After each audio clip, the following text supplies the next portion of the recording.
Hey, so continuing with the Domestic Violence Awareness Month, the other day I spoke about power and control, and that is what the domestic abuse is about power and control. And there was a wheel, it's called a power and control wheel that was developed, I believe it's back in the 80s. But if you could imagine a big pie with 8 equal slices in it, each slice contains a tactic that is used to gain power and control over a victim. And when I speak about victims, I typically say she and the perpetrator being he, because most of the victims of domestic abuse are female and the abusers are male. There are male victims and there are female perpetrators. But for ease of speaking about it, it typically is a little bit easier to speak of the victim being female and the perpetrator being male.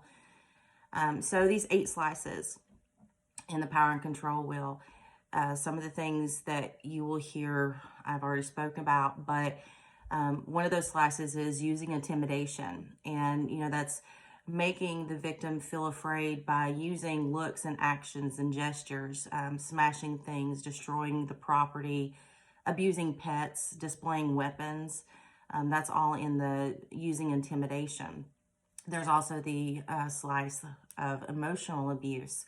We've talked a lot about that. It's about putting her down, making her feel bad about herself, calling her names, making her think that she's crazy, playing mind games, and making her feel guilty or humiliating her. The next slice is using isolation. They isolate you from your family and friends. They control what you do, what you see, who you talk to, what she reads, where she goes. They limit all that outside involvement, and they use jealousy to justify those actions. The next slice is minimizing, denying, and blaming. They're going to make light of the abuse, not take the concerns about it seriously. They will say the abuse didn't happen. Remember I talked about gaslighting, controlling the reality. They shift the responsibility for the abusive behavior, saying that she caused it.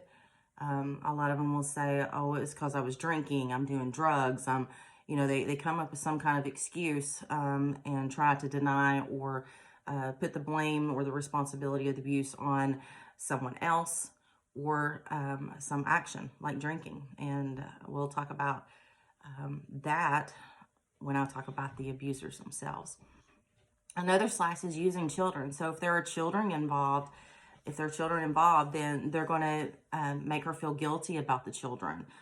Using children to relay messages, using visitation to harass the victim, or threatening to take the children away. They're going to say, oh, I'm going to tell everybody you're a horrible mother.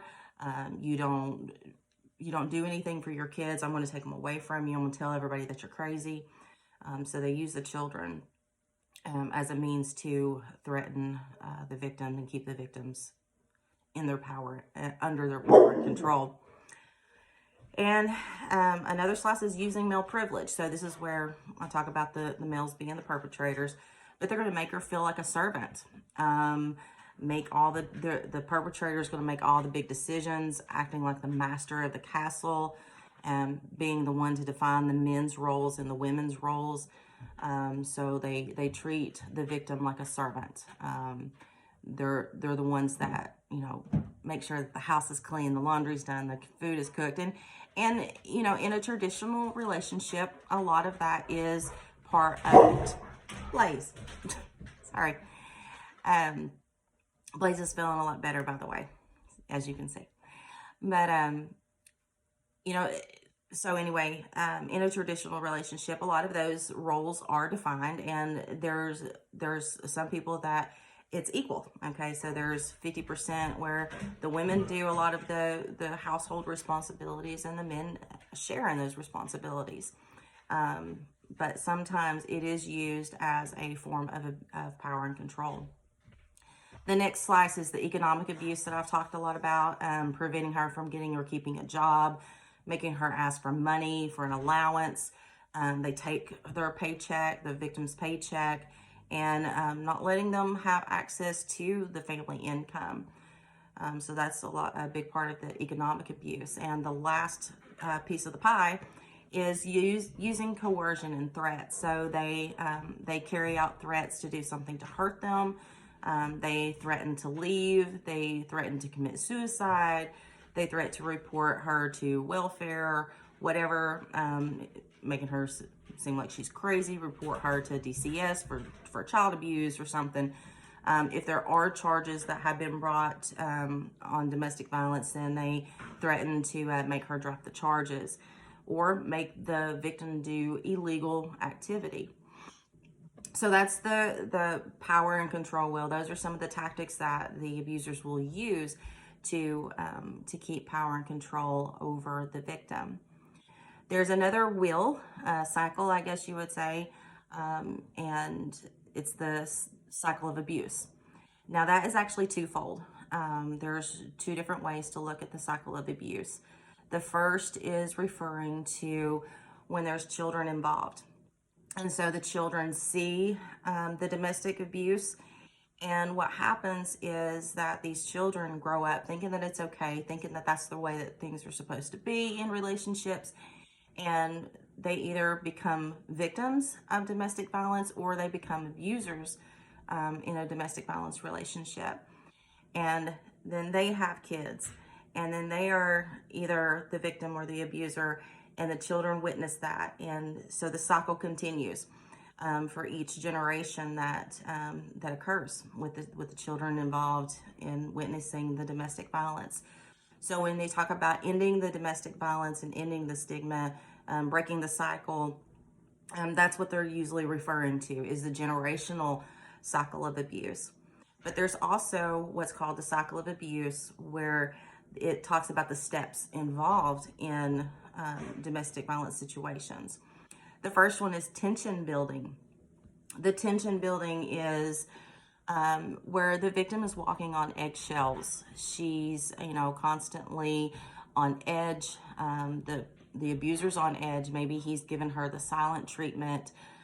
She knows that something is wrong. If she asks what's wrong, nothing's wrong with me. So there's all that tension that's building, that's surrounding the two of them in the household and in the relationship. Then there's the explosion. The explosion is just what it sounds like. It's an act. It's something that there's either physical abuse, there's extreme psychological abuse. Maybe he leaves. Maybe he kicks her out of the house. So some form of explosive moment in the relationship. Immediately after the explosion, there's the honeymoon phase. The honeymoon phase is, I'm so sorry, baby, it'll never happen again. I'm going to go to church. I'm going to go to AA. I'm going to go to counseling. Here come the flowers, the cards, the gifts.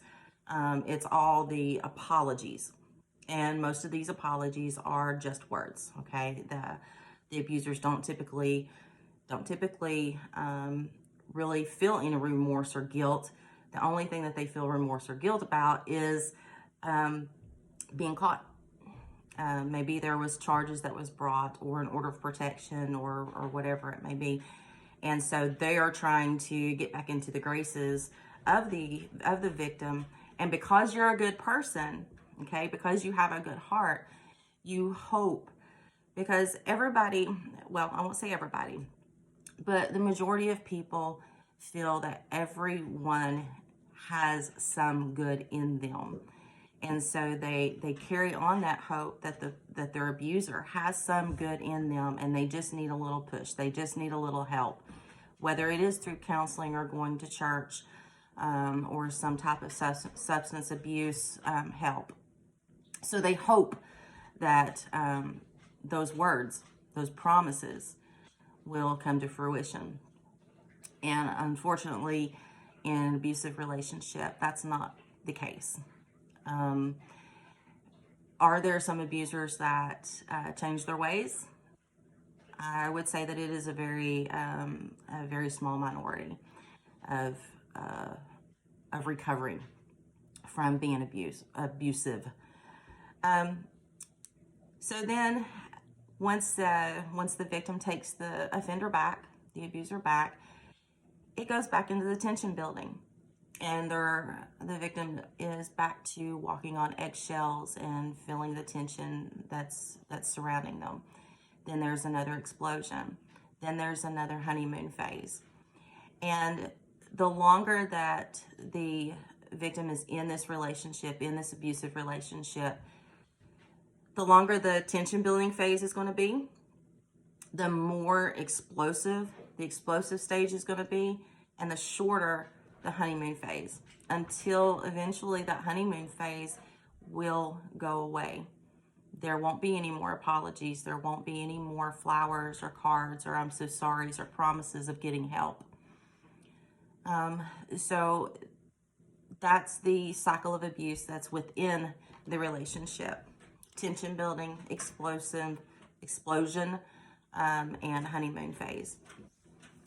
So like I said, what happens is the abuser starts to realize that the victim's not going to go anywhere. They're going to keep, they're such a good person. They're going to keep accepting my apologies. They're going to keep allowing me to come back. Now, this is in no way, shape, or form victim blaming or victim shaming, okay? You have a good heart. You believe in your heart that other people are innately good, that there's some goodness inside of everybody. And so that's not your fault. All the abuse, emotional, psychological, physical, sexual, the intimidation, the coercion, every single word, every single action is on the abuser, point blank, period. It's not on you. It's on them. Okay? They control their own actions, or they don't control their own actions. So please understand that anytime that I say they keep allowing the abuser to come back, that is not victim blaming and that is not victim shaming. Okay? That's just saying you're a good person. You have a good heart and you want to give people opportunities, because guess what? You love them. There is some part of you that loves this person. You fell in love with them for a reason. Now we'll get into who you fell in love with when we talk about the abusers here in a few days. But so you've got the power and control wheel, you've got the generational cycle of abuse, and then you have the cycle of abuse that's within the relationship and what keeps the relationship going, and how that all kind of plays out the longer the relationship carries on. So once again, God bless each and every one of you, and we'll be talking soon.